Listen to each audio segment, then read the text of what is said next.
When you picture a neighborhood park, Americans and Chinese might imagine totally different scenes in Beijing. You'd see seniors doing Tai Chi at 6 a.m., grandpas playing chess under trees by noon, and aunties in floral shirts flooding into square dancing formations at dusk.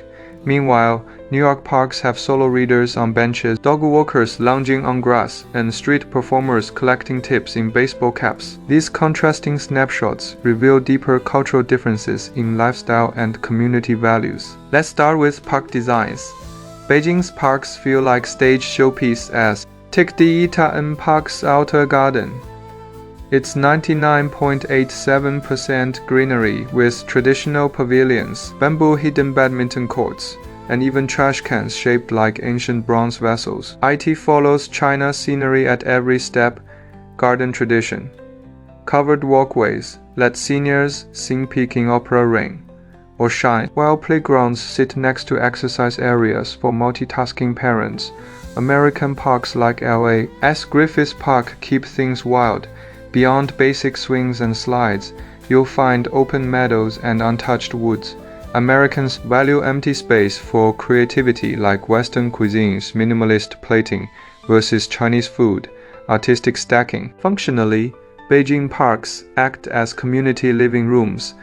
At Xaichang District, Nanlish Eye Park, Tai Chi at dawn, grandparents with kids by mid-morning, chess battles at lunch, and dance wars at night. US parks operate more like DIY hubs. San Francisco's Golden Gate Park might host yoga groups, burger BBQ at pickup basketball, and students sharing benches with pigeon feeders. Individualism versus Chinese group mentality. Socially, Beijing parks bond neighbors.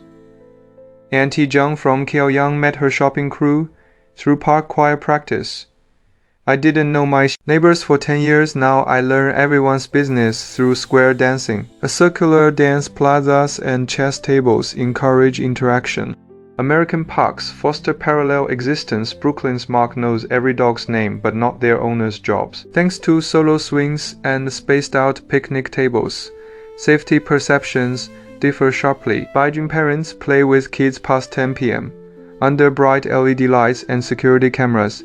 US parks empty at dusk, with dim lighting and natural bushes that feel riskier. As one British visitor joked, "No gangs here, just dancing aunties." But Beijing's safety costs 35% of park budgets go to security versus US volunteer patrols.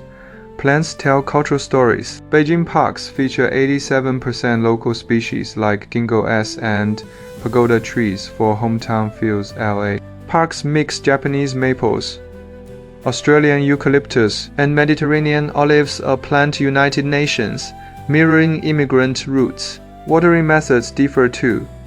China uses automated sprinklers for perfect lawns. America prefers rain-fed sustainability. Holidays highlight contrasts. Beijing's Spring Festival parks become folk fairs with lanterns and dumpling contests. US parks host themed parties, zombie flash mobs for Halloween, movie nights on July 4th. Chinese events are community organized. American ones often start as resident ideas, like NIC's Global Food Day, with kimchi making and taco grills. Generational roles vary wildly. Beijing parks are grandparent daycare hubs. Elders swap babysitting duties and parenting tips. US parks focus on parent-child time with fewer solo grandparents. It's collective care versus independence ideals. Even pet policies show differences. Chicago dog owners carry waste bags since childhood. Beijing only recently tested pet zones after years of leash law disputes. But China's catching up fast. Kaoyang's new park has dog play areas with toys and sanitizers. Environmental education takes separate paths. Beijing uses infographics.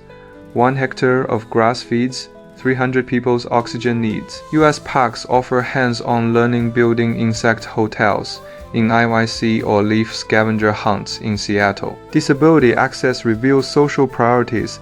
Shenzhen's parks now have wheelchair swings and adjustable chess tables. LA parks lead with autism-friendly sensory zones.